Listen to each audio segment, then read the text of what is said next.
ہے، جو طبیب اعظم ہے، جو سب چیزوں پر مختار ہے، وہ سبھی چیزوں پر اختیار رکھنے والا خدا ہے۔ سب چیزیں اس کے ہاتھ کے نیچے ہے، جنگل کے پرندے اس کے ہاتھ کے نیچے ہے، جنگلی دستی جتنے بھی ویسی پرندے جانور ہے، سب انسان اس کے ہاتھ کے نیچے ہے، اس کے ہاتھ کی کاریگری ہے، انسان بھی اس کے ہاتھ کی کاریگری ہے۔ کلام مقدس میں لکھا ہے کہ یہ آواز مجھے خداوند سے پہنچی، اور آگے بھی پڑھے بیٹے، اور خداوند یسوع مسیح جس رات وہ پکڑوائے گئے، اور لکھا کہ یسوع مسیح جس رات پکڑوائے گئے اور روٹی لی اور اس نے خداوند کا شکر کیا، اور شکر کرنے کے بعد یہ روٹی اس نے اپنے شاگردوں کو دی۔ یسوع مسیح جب روئے زمین پر خدمت گزاری کا کام کرتا تھا، اس کے دل میں ایک خواہش تھی کہ یہ خواہش یہ ہر وقت اس کے ذہن میں، ہر مذہبے میں، ہر قوم کے سامنے، ہر قبیلے کے سامنے جس جگہ پر وہ پریچ کرتا تھا،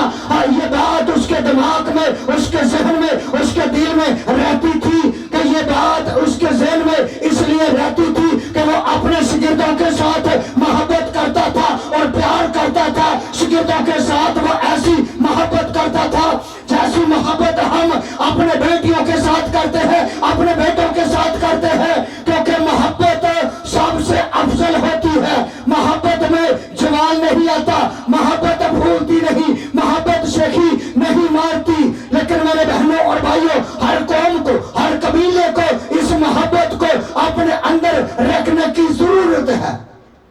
کیونکہ یہ محبت، یہ بات خدا کا بنا یسوع مسیح اپنے دل میں رکھتا تھا۔ جب اس کا وقت آیا تو اس نے آخری فسح بڑے بڑے لوگوں کے ساتھ نہیں کھایا، بڑی بڑی داڑھیاں والے لوگوں کے ساتھ نہیں کھایا، جو اچھی پوشاکیں پہنتے تھے، اچھی چیئروں پر بیٹھتے تھے، ان کے ساتھ یہ اس نے فسح نہیں کھایا، بلکہ یہ فسح اس نے اپنے شاگردوں کے ساتھ مل کر کھایا۔ جس رات وہ پکڑوائے گئے اور اس نے روٹی لی اور خداوند کا شکر کیا۔ آگے بھی پڑھی بیٹھیے۔ اور کہا کہ یہ میرا بدن ہے جو تمہارے لیے ہے، اور میری یادگیری کے بارے لکھا کہ یہی کیا کرو۔ اسی طرح اس نے کھانے کے بعد پیالہ بھی لیا اور کہا یہ پیالہ میرے خون میں نیا عہد ہے، جب کبھی پیو میری یادگیری میں یہی کیا کرو۔ لکھا ہے کہ یسوع مسیح نے جس رات پکڑوائے گئے اور روٹی لی اور خداوند کا شکر کیا، اور شکر کر کے اس نے اپنے شاگردوں کو دی، اور روٹی کے بعد اس نے پیالہ لیا اور شکر کر کے اپنے شاگردوں کو دیا اور کہا کہ جب تک میں نہ آؤں تو تم اسی طرح کرتے رہنا۔ میرے بہنوں اور بھائیوں، یہ کوئی روٹی عام چیز نہیں۔ بہت سے ہمارے لوگ، ہم مسلموں کے لوگ، کیونکہ اس کلام کو شیئر نہیں کرتے، جو لوگ توبہ بھی نہیں کرتے، آج کے 40 اور 20-25 سال ہم پیچھے جائیں تو ہمارے جو ضعیف بزرگ ہوتے تھے تو وہ اپنا ہاتھ منہ بھی نہیں دھوتے تھے، لیکن ان کی چارپائی میں یہ پاک میز کی روٹی ان کو وہ لوگ دیتے تھے۔ کیوں دیتے تھے؟ تاکہ ہماری مشن کا نام ہو۔ کیونکہ میرے بہنوں اور بھائیوں، جو پیشوا ہوتے ہیں، جو پریچ کرنے والے رسول ہوتے ہیں، خدا کا کلام کسی انسان کی طرفداری نہیں کرتا، نہ ہماری بیٹی کی نہ بیٹے کی، بلکہ خدا کا کلام دو دھاری تیز تلوار سے بڑھ کر ہے، جو بند گودے کو جدا کر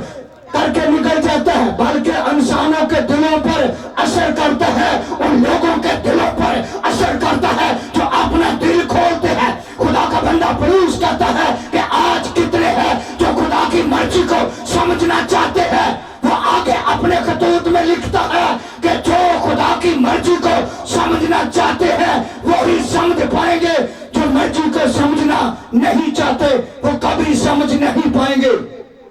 میرے بہنوں اور بھائیوں، سگریٹ پینے والے لوگ، نشہ کرنے والے لوگ،